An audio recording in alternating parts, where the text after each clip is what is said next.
Thank you, everyone. I will grab that. Thank you so much, everyone. Wow, what an outpouring of support. Thank you all so very much. It is such an honor to be with you here today. Friends, neighbors, my fellow Mainers, thank you for joining Kara and me today. Thank you for your time, your energy, and most of all, your belief. You know, when Kara and I first moved to Maine, we were blown away by the warm reception that we received. As a state, we then went through the darkest of times. But even then, there were bright spots during which Kara and I witnessed the best of Maine's values in action. The desire to help one another, the resilience of our communities, and the simple truth that here in Maine, we owe something to one another. Kara and I experienced this firsthand, and we knew that we had found our place. We saw that Maine is fundamentally a small town with very long driveways. And we saw how, together, Maine could do very hard things. Maine became more than just a place to live. It became our home. Yet, as proud as we are of Maine's values, too many of our neighbors are being left behind right now. And so we find ourselves as a state standing at a critical moment. When it comes to just about everything, Mainers are paying more and getting less. The basics are now slipping out of reach. A house, unattainable. Healthcare, unaffordable. Heating oil, inaccessible. Hungry children, unconscionable. And all of this, unacceptable. On top of that, we have a federal government that has abandoned its leadership on just about every front and replaced it with an incivility that betrays the passion-driven purpose that we should expect from our leaders. And the federal government is doing this all while trampling on the rights of some Mainers to even exist. I won't stand for that. And Maine won't stand for that. Amid all of these crosswinds, we don't need chaos. We need calm, common sense, clear leadership. Maine deserves someone who will stand up for Maine.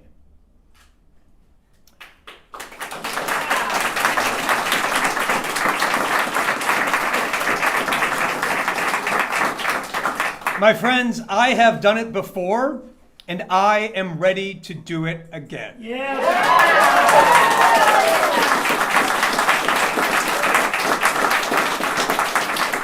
And that is why I stand before you today to announce that I am running to be the next governor of Maine. Yeah.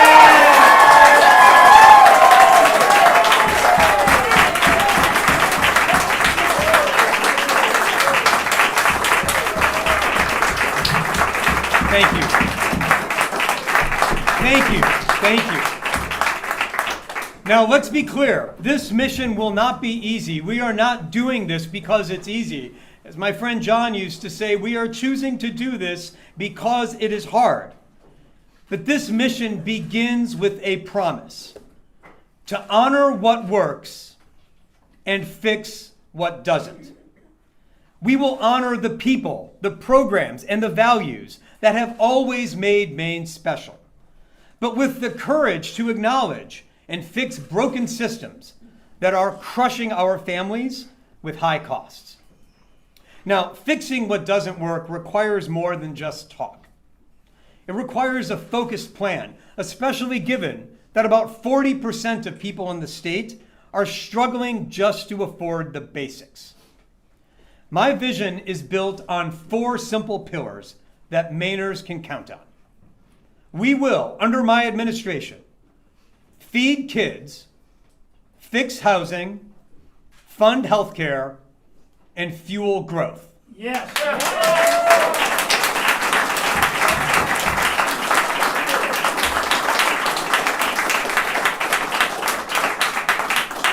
Feeding kids is critical. Maine has an obligation to address childhood food insecurity head on.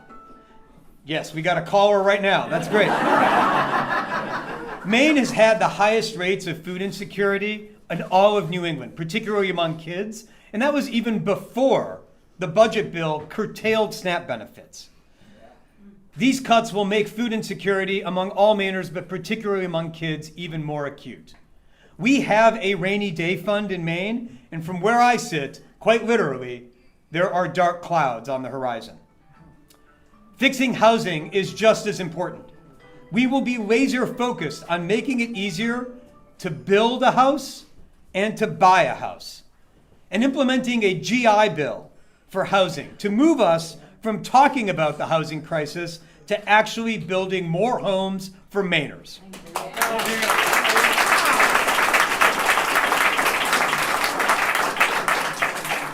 We will launch a home ownership fund to help working families afford a down payment that turns their dreams into keys. Healthcare is critical in this moment. You know, the thing is, you can have 99 problems in your life until you have a health problem, and then you just have one problem. And there are so many Mainers right now who have hundreds of problems in their lives, but are focused on only one, and that is healthcare. We will tackle the crippling healthcare workforce shortage by establishing a state healthcare workforce academy, paying for the training of new nurses and other healthcare professionals in exchange for their commitment to serve right here in Maine.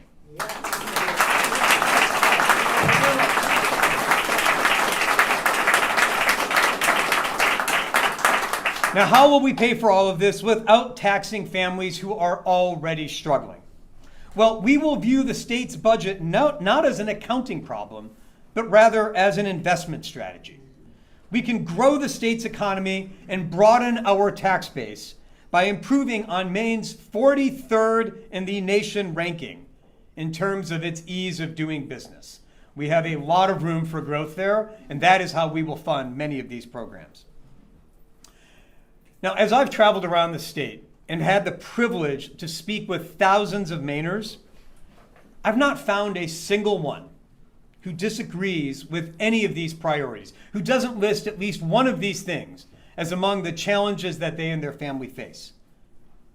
So my view is simple. Let's focus on the things we all agree on. Everyone agrees that it should be easier for people in Maine to live in the town they grew up in. Everyone agrees that no one should have to choose between medicine and heat. Everyone agrees that kids shouldn't be hungry. And everyone agrees that childcare should be easier so that parents, especially women, can work and have a family.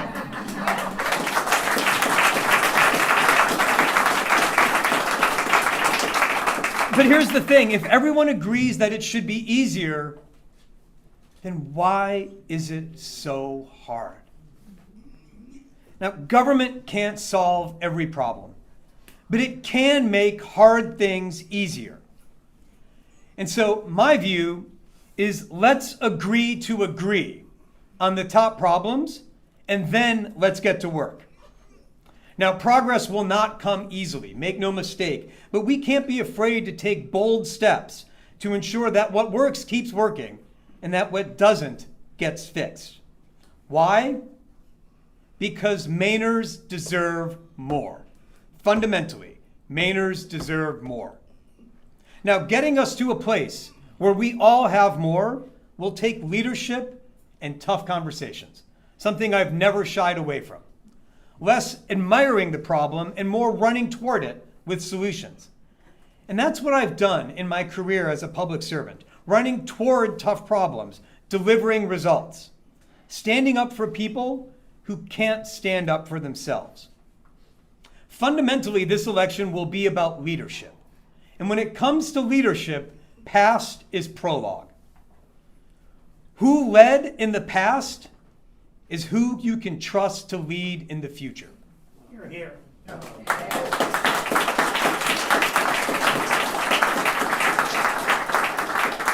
And who you trusted in the past to lead is who you can trust in the future to lead.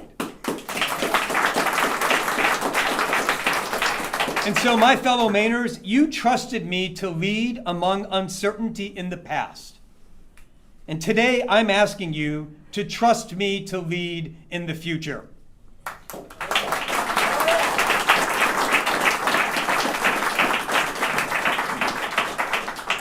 Now, my message to Mainers is simple. I've got your back. If you're a supporter, I've got your back. If you disagree with me and what two people don't, you know what?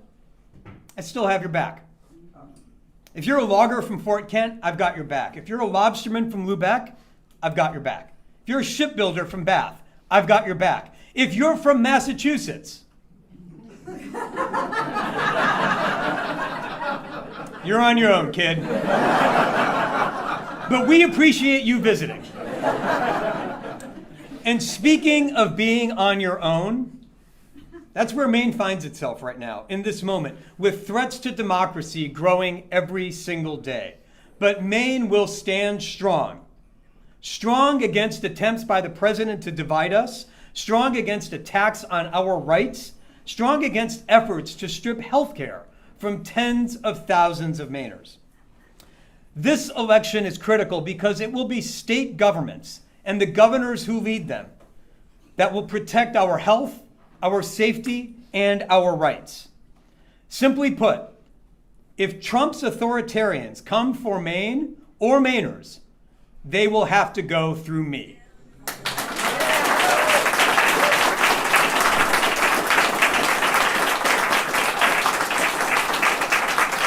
Now, this is not a campaign about Maine's past, but about our possibility. And I am proud to fly the Maine flag high. I'm proud of who we are, and I'm proud of what we've done. But you know what? I'm even more proud of what we're going to do. And I'm an optimist.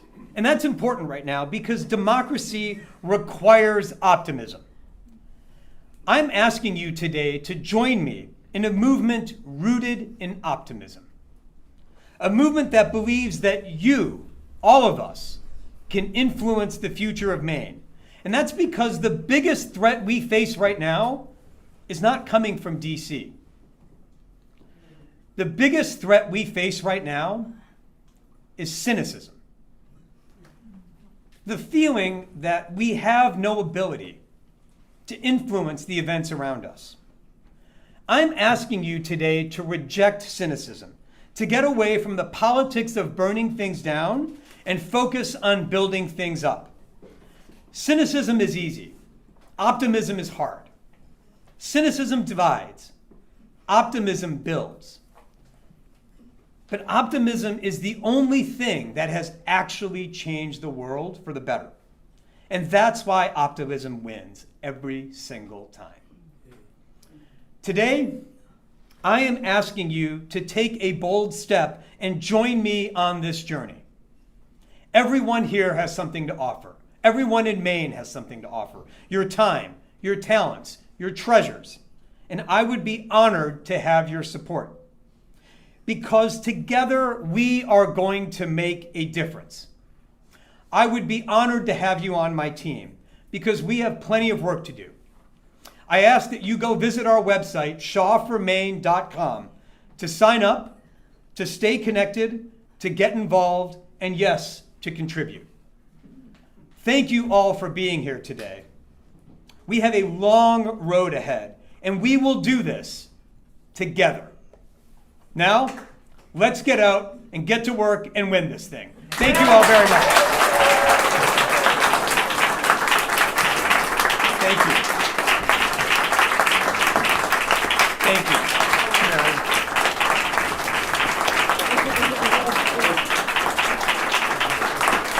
Thank you, everyone. Thank you so much. It is an honor to have you all here, and it is an honor to have your support. We've got a lot of work to do. Tell your friends. We are going to make this happen. So thank you. I think we're going to have some refreshments.